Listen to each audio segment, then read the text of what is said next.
बिस्मिल्लाहिर्रहमानिर्रहीम। आज के सेशन में डिस्कस करने जा रहे हैं let's stop the wars by एटल हैकलैंड। तो इसमें हम डिस्कस करेंगे कि जो राइटर हैं वो किस तरह स्ट्रेस कर रहे हैं वार को रोकने में और पीस को इम्प्लीमेंट करने में। इसमें जो टॉपिक्स हम डिस्कस करेंगे उनमें तो फर्स्ट ऑफ ऑल है कि पोस्ट वर्ल्ड वार जो इतने कन्फ्लिक्ट्स हुए हैं जो, और उसमें वर्ल्ड पावर्स का जैसे यूएस हो गया, रशिया हो गया, यूएसएसआर और यूएन, इनका क्या इसमें था, नेटो का क्या इसमें रोल रहा है, और हम किस तरह से जो है वार उनको स्टॉप कर सकते हैं या अवॉइड कर सकते हैं, और वार्स के आउटकम क्या होते हैं, ये किस तरह से डिवास्टेशन लाती हैं। तो शुरू करते हैं अपनी आयत ऑफ द डे के साथ। अल्लाह ताला ने कुरान मजीद सूरह इब्राहीम आयत नंबर 10 में फरमाया है, अफ़िल्लाहि शक्कुन फ़ातिरिस समावाति वल अर्ज़। क्या तुम उस अल्लाह के बारे में शक करते हो जिसने ज़मीन और आसमान को पैदा किया है। तो इंसान जो है तरक्की करते करते बहुत दूर तक पहुंच चुका है। इसके अलावा ज़मीन के अलावा चाँद, सूरज और की तस्खीर में लगा हुआ है, लेकिन उसको अभी तक इस शक में पड़ा है कि उसको पैदा किसने किया है। सारी कायनात के बारे में जानता है, जैसे आप देख सकते हैं कि बिग बैंग थ्योरी के बारे में साइंसदान कहते हैं कि ये एक बहुत बड़ा जो है ब्लास्ट था जिसकी वजह से ज़मीन और आसमान वजूद में आए, लेकिन वो ये मानने के लिए तैयार नहीं है कि इस ब्लास्ट को करने वाली ज़ात जो कौन थी। ये बिग बैंग खुद ब खुद तो अपने आप से तो नहीं हो गया, और इसका जवाब वो देने से कासिर हैं। क्यों कासिर हैं? क्योंकि इसी वजह से कि वो अल्लाह ताला की ज़ात में यकीन ही नहीं रखते। वो ये तो कहते हैं कि ये इस तरह का एक बिग बैंग हुआ है, लेकिन जब उनसे पूछा जाता है ये कैसे हुआ तो कहते हैं खुद ही हो गया है। तो जब एक छोटी सी छोटी चीज़ जो है दुनिया में वो खुद से नहीं हो सकती, एक कुर्सी खुद से नहीं बन सकती, तो एक बड़ी जो वसी व अजीज़ कायनात है ये खुद से कैसे बन गई है। तो यही चीज़ है कि जिसको अल्लाह ताला ने फरमाया है कि तुम अल्लाह के बारे में शक करते हो जिसने ज़मीन और आसमान को पैदा किया है, कि हम अल्लाह ताला की ज़ात के बारे में शक में नहीं पड़ना चाहिए कि ज़मीन और आसमान जो है ये खुद से ही बन गए, बल्कि इनको अल्लाह ताला ने तख्लीक फरमाया है। चलते हैं अपने एडिटोरियल की तरफ, टॉपिक्स की तरफ। तो अपने इस टॉपिक में हम डिस्कस करेंगे फर्स्ट ऑफ ऑल कि पोस्ट वर्ल्ड वार जो कॉन्फ्लिक्ट्स हुए वो उनमें ये क्या कुछ जो है वो होता रहा है, उनको एक मतलब मोटा मोटा डिस्कस करेंगे।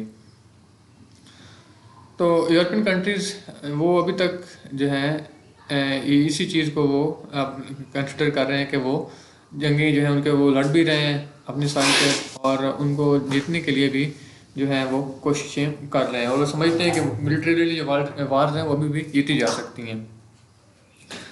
तो वो ये एडमिट करने को तैयार ही नहीं है कि वार्स को जो है निगोशिएशन के ज़रिए, बातचीत के ज़रिए से ख़त्म किया जा सकता है, इससे पहले कि उनकी जीत हार का फैसला हो, और इससे बेहतर है कि उनको शुरू होने से भी रोका जा सकता है।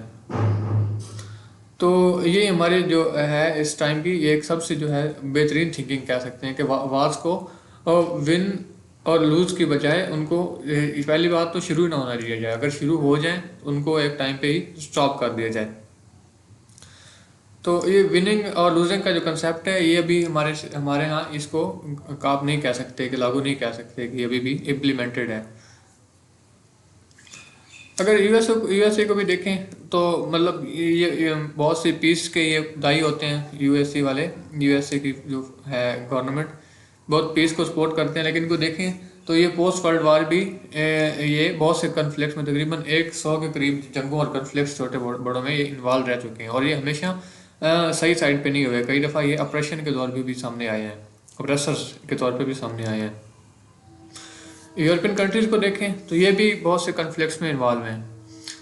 अभी आप देख लें कि जो कॉलोनीज थी, किसी मोस्टली ब्रिटिश की कॉलोनी होगी जैसा यूके की सब कॉन्टिनेंट में, इसके अलावा ईस्ट अफ्रीका में देखें तो कीनिया में इस तरह की एक उनकी कॉलोनी थी।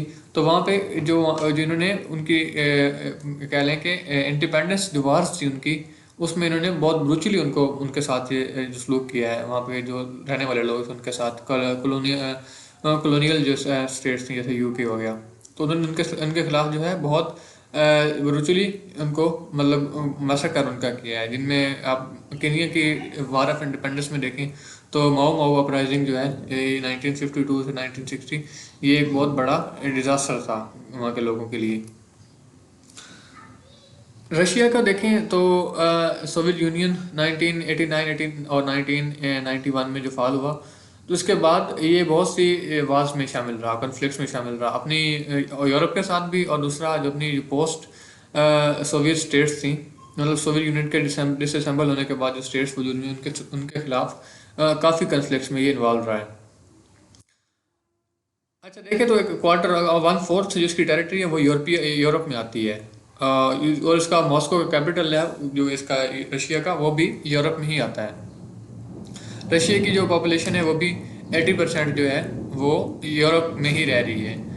तो इस हिसाब से देखा जाए तो रशिया भी है मेनली, जो कह लें कि ये एक यूरोपियन कंट्री ही कंसिडर किया जा सकता है, यूरोप कॉन्टिनेंट के अंदर ही आता है। अच्छा यूक्रेन वो भी यूरोप के अंदर ही आ रहा है। तो ये जो वार है रशिया और यूक्रेन की, ये बेसिकली दो यूरोपियन कंट्रीज की वार है। और ये अभी तकरीबन 2 साल इसको हो गए हैं, लेकिन अगर इसका बैकग्राउंड देखें तो ये तकरीबन 10 साल पहले से इसको ये शुरू हुई थी। और इसको ख़त्म होने के लिए मतलब ये आहिस्ता आहिस्ता जो इसमें काम चलता रहा लड़ाइयों का, और फुल फ्लेज वार जो है वो 2 साल पहले शुरू हुई है। तो इसको स्टॉप करने में वेस्टर्न पावर्स जो वो फेल हो गई थी। नेटो को अगर देखें तो इसमें इसके जो मेंबर्स हैं वो आर्म रेस की तरफ बहुत बहुत ज़्यादा जा रहे हैं, जिसकी वजह से एक जो हमारी यूथ है उसके दिमाग में एक वायलेंस का कंसेप्ट बनता जा रहा है, कि वो कहते हैं कि आजकल के दौर में भी जो आर्मामेंट है, री आर्मामेंट है, मतलब आर्म रेस है, ये बहुत ज़्यादा हेल्पफुल है। हालांकि इस तरह का कोई सीन नहीं है। अगर देखें तो वार्स के बारे में हमारे मतलब जो बहुत ज़्यादा डिस्कशंस की जाती हैं, लेकिन जो पोस्ट वार जो कंडीशन होती हैं उसके बारे में कोई डिस्कस नहीं कर रहा होता। तो अगर इस चीज़ को हम सोचने लग जाएं, पोस्ट वार जो सिचुएशन उसको सोचें, तो ये हमारे जो माइंड्स को बहुत ज़्यादा पीसफुल बना सकता है। तो वार्स जो हैं वो लॉजिकल आजकल के दौर में नहीं रही। तो ये एक गुजरा हुआ टाइम गुजर गया कि जब ये इनको लॉजिकल समझा जाता था। अब ये एक्सेप्टेबल नहीं रही वार्स जो है, अब किसी भी आप कह लें मुल्क में ये एक्सेप्टेबल नहीं है। कोई भी किसी भी कंट्री की जो पब्लिक है वो इसको एक्सेप्ट नहीं करते। फ्यूचर में अगर हम देखें, हम ऐसे मेजर्स लेने चाहिए कि नेक्स्ट टाइम जो है वो कोई वार विन या लूज करने वाला सीन ना बने, बल्कि उनको शुरू से इनको होना ही ना दिया जाए, वार्स जो शुरू ही ना, अवॉइड कर दिया जाए वार्स को निगोशिएशन के ज़रिए, और दूसरे जो डिप्लोमेसी के ज़रिए इनको अवॉइड किया जाना चाहिए। तो ये विन और लूज का कंसेप्ट है, इसको हमेशा के लिए हमारी हमारे जहनों से इसको वाइप आउट होने की ज़रूरत है।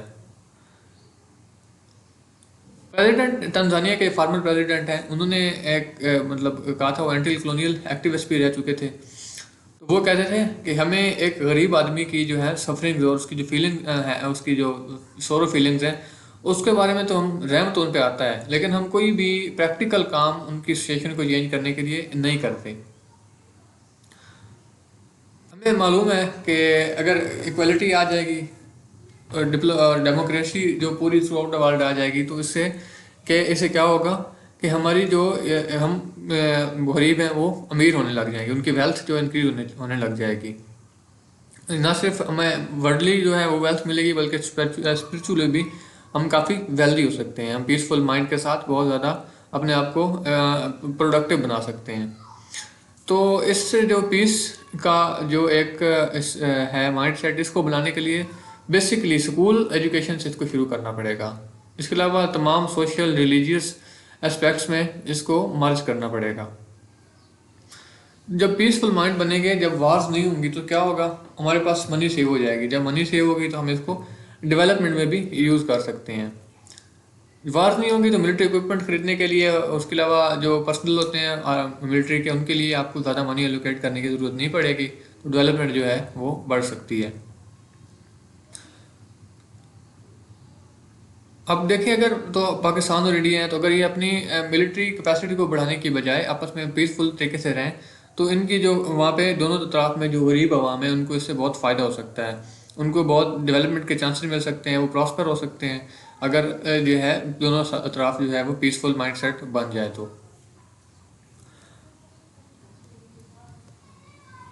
वार्स के आउटकम के साथ अगर देखें तो ये कभी भी किसी भी कंट्री के लिए फ़ायदेमंद नहीं हुई। अगर एक कंट्री जीतती है तो दूसरा इसको एक्सेप्ट नहीं करता। अब फर्ज करें रशिया अगर जीतता है तो वेस्ट और यूक्रेन, मतलब यूक्रेन तो नहीं करेगा, वेस्ट भी इसको एक्सेप्ट नहीं करेगा। अगर यूक्रेन जीतता है ये वार जो भी कंफ्लिक्ट चल रहा है विंस, इफ यूक्रेन विंस तो रशिया इसको एक्सेप्ट नहीं करेगा। कि अगर फर्ज करें वार शुरू हो भी जाती हैं तो हमें इस तरह की अप्रोच रखनी चाहिए कि हम उनको इमीडिएटली उनको ख़त्म कर सकें। ऐसी वार्स को निगोशिएशन के ज़रिए, टास्क के ज़रिए उनको ख़त्म कर दिया जाना चाहिए वहीं पे। यूएन का क्या रोल है इसमें? यूएन को जो है वो कंक्रीट एक्शन लेने की ज़रूरत है। इसके लिए इंटरनेशनल पीस एडवाइजर्स उनको तैनात किए जाए मुख्तलिफ इलाकों में जहाँ पे वार का खदशा होता है, जहाँ पे जंग के खतरा मंडला रहे होते हैं। और अगर देखें तो मिडिल ईस्ट की सिचुएशन देखें तो वहाँ पे भी जिस तरह से मसकर हो रहा है पैलेस्टीनियंस का, उसके हिसाब से ह्यूमैनिटी को मतलब ये एक शेमफुल है situation through out the humanity कि आप सब के लिए ये एक बहुत पीसफुल शेमफुल सिचुएशन बन गई है। तो इसके लिए हमें लोगों से भी, उनके पैलेस्टीनियन से भी माफ़ी मांगनी पड़ेगी, लीडर्स को, और अल्लाह ताला से भी हमें माफ़ी मांगनी पड़ेगी।